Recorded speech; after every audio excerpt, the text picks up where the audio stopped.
Double D. Feels so good. Doesn't waste any time. He had an errant shot the first frame the last game and got it open. This time he has a chance to throw one poorly and still get a spare. Somehow the pressure changes a little bit from that semifinal match to the championship. That's what it all comes down to. It's a long, hard week, a lot of games, a lot of heartache, a lot of good things happen, a lot of bad things happen. It comes down to one. And all that prestige. Of course, last year when Doug Kent won it, we went to overtime and had a tremendously exciting final. What will happen this year? Well, here's our first look at the tournament leader. And folks, you want to see a ball rev up. Keep an eye on this one.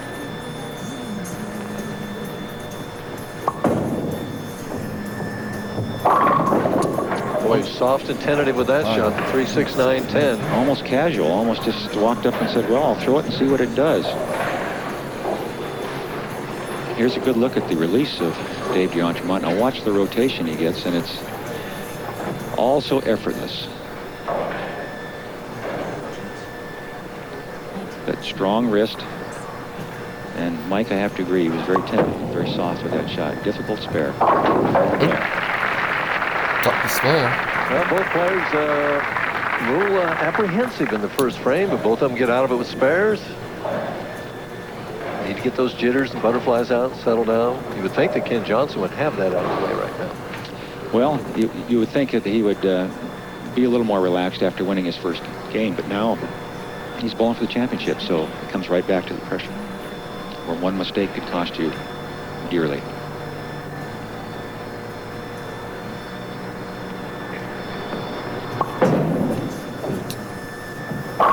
Well, they kind of rolled out right in the pocket. Solid for 1-3. All that angle and all that rotation, it's very hard for anything to stand up when the ball hits the 1-3.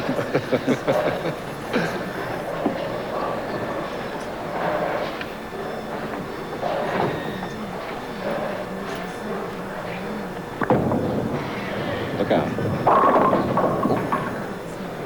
3, 6, 10. That's 3, 6, 7. Stares at it in disbelief, but got to convert the spare right now. He went high on his fill ball on this lane. Left a split on his last ball, but it just looks like when the pressure gets greater, his feet get faster.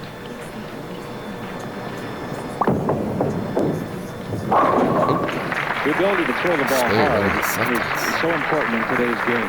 The lane conditions and the type of bowling balls that are available, if you can generate ball speed, you have a huge advantage. And I think that's something that you'll see in all 5 of our players today on the telecast have had that advantage of being able to throw the ball hard when necessary. This young man can throw it extremely hard. And I think that's what he's going to have to do is get back to throwing the ball very firm and not be quite so soft with it. There's a little more ball. Well, when he gets to the 1-3, he hasn't left anything again except that solid 9 in the 10th frame of the semifinal. When it didn't matter. Yeah. Well, let's see if the adjustment is the lane or if he made a mental error or just a physical error in that first shot here where he went high. You know, in practice, I saw him leave a couple of 2-8-10s, and I wonder if that on this lane, I wonder if that's in the back of his mind. Very possible. It's a mind game. Rolled out at the pocket again, but this time only the 4-pin. 4-pin. The striking machine. This man can throw strikes forever. Once he gets it going, just doesn't seem. He throws 8 in a row, 9 in a row, like most of us throw doubles.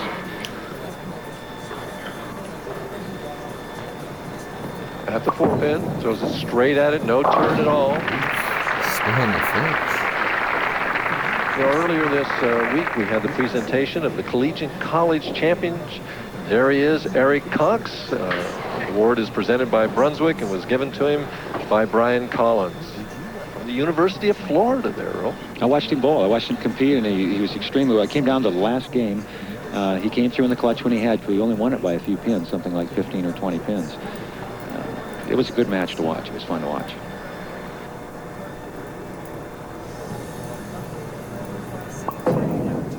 A lot of room.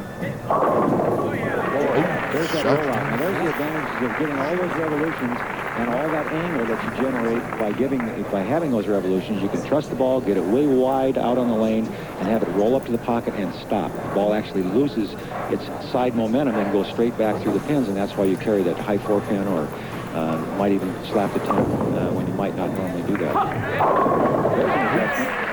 Well, it almost looked like he lost that ball and then still got back to get the right scramble. His parents look up, boy, they look, Bill and Inchie, is that how you pronounce her name? Boy, they look uptight. That must be his sister there. They're not having any fun, I don't think, right now. Or his girlfriend, okay.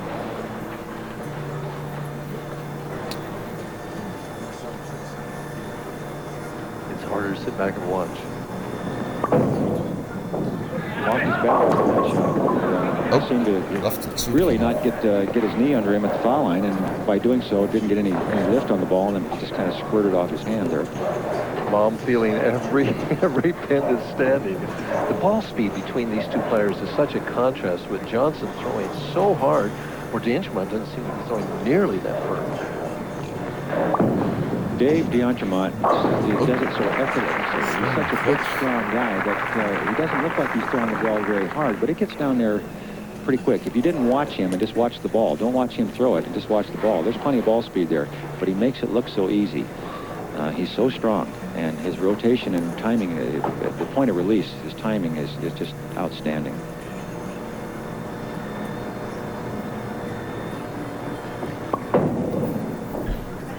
Perfect. It reminds me, such a big man and so smooth and effortless of another big man that won this tournament years ago, Billy Welu, that was so smooth and effortless. Very good. That's a very good analogy, Mike. There's no question. Here's a good look at his style. Just look at the rotation. Ball like it has a motor on it. And all 10 gone. It's as good as you can get it, and there's his reaction. And he knew he had released the ball extremely well. He knew he had that one. I'll tell you, between these two guys, the amount of revs between the two of them, they get more in one frame than I got in a career. So.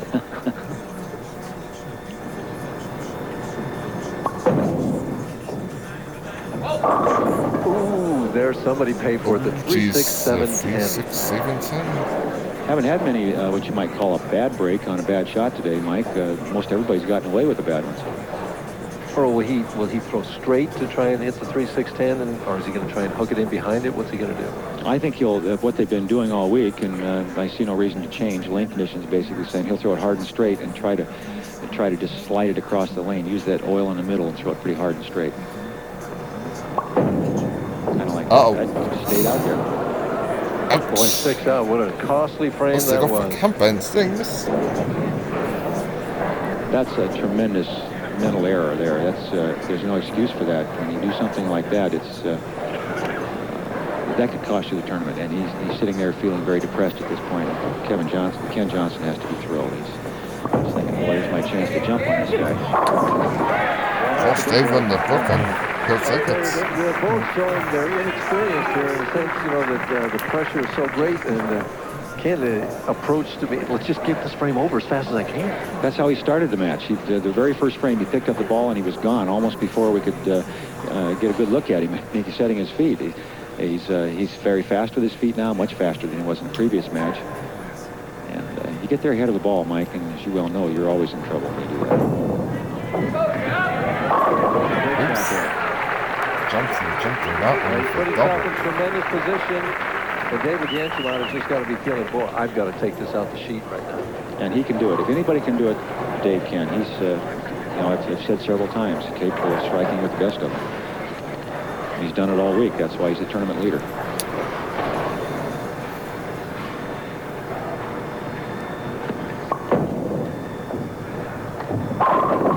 Big shot coming up right now. He's got to respond to Johnson's stuff. He does. The most that Dave can go, if he goes off the sheet, is 228. So Johnson going at 216 pace now would only need one or two more hits really to lock up the match. But DeAngemont has to put pressure on him to make him think a little bit, not just get up there and freewheel. Now, is it in the back of Dave's mind right now, those 3 seconds and he's never won, is that sitting back there somewhere? I don't think so right now, Mike. I think right now he's really just thinking about making good shots at this point. He knows he's behind. He's got to make the good shots. A little more speed there. Well,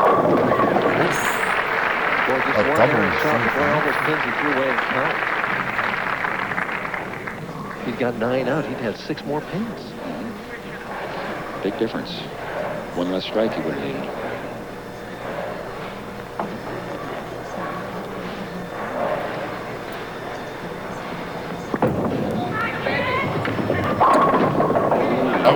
Boy, that looked good all the way, and then leaves the 4-pin and gives Mr. d'Angemont life. Exactly, and he almost had the 4-9, which is a very difficult spare. I don't know, you feel bad you don't strike, but you also feel relief that you didn't get that split.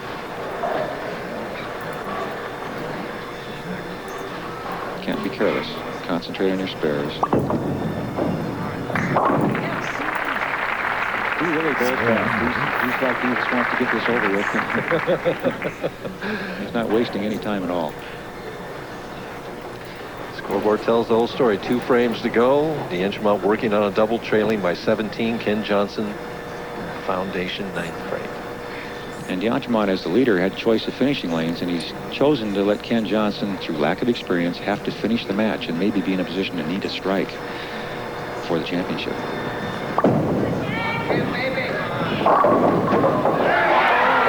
Ken Johnson got a lucky break on the. I'll tell you what, what a bad break on the other side of the coin for Dave d'Angemont. He's thinking, boy, if the ball's hitting the head pin, it's going to be a split. Here's another look at it. Watch the pin action as the pin comes all the way across the lane.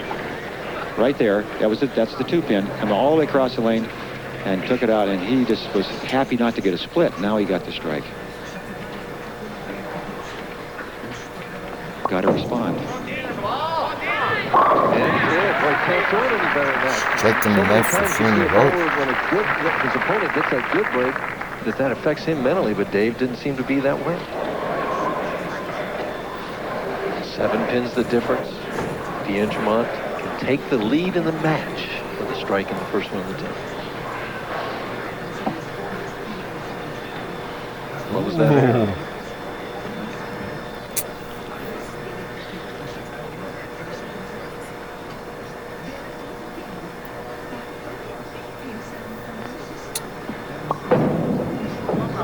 To hurry. Oh, he did. Leaves the 10. Double D near that strike, but that's.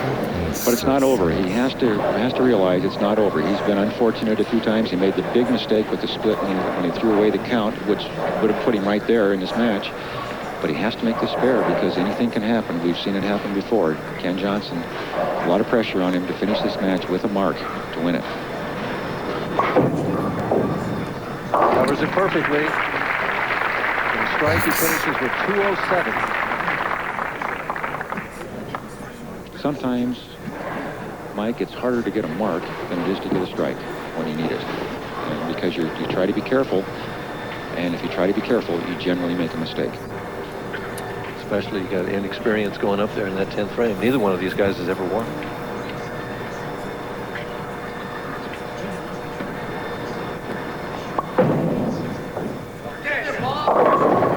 Same hit, this time the strike. Yep, double deep strike from the first shot shots. of his career, of his life, his bowling life. Ken Johnson needs a mark. He needs a mark. Spare or strike.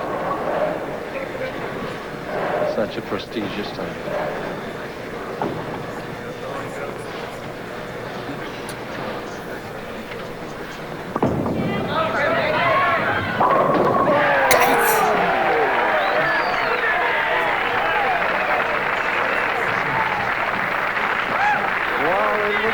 Going high, but it stopped and tripped that 4-pin. What a break. Here's a good look at that last shot. This is for the championship. And you remember, he needed a mark to win, and he went through the head pin, the middle of the head pin almost, Mike, and he tripped off the 4-7-10. Unbelievable. What a break. It just hasn't been d'Angemont's day. He bowled well.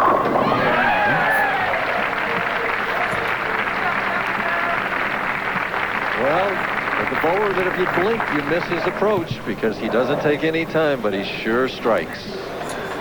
Threw the big strike when he needed it. I wonder if he, now that he's had this kind of success in a major tournament like this, is thinking about rejoining the PBA.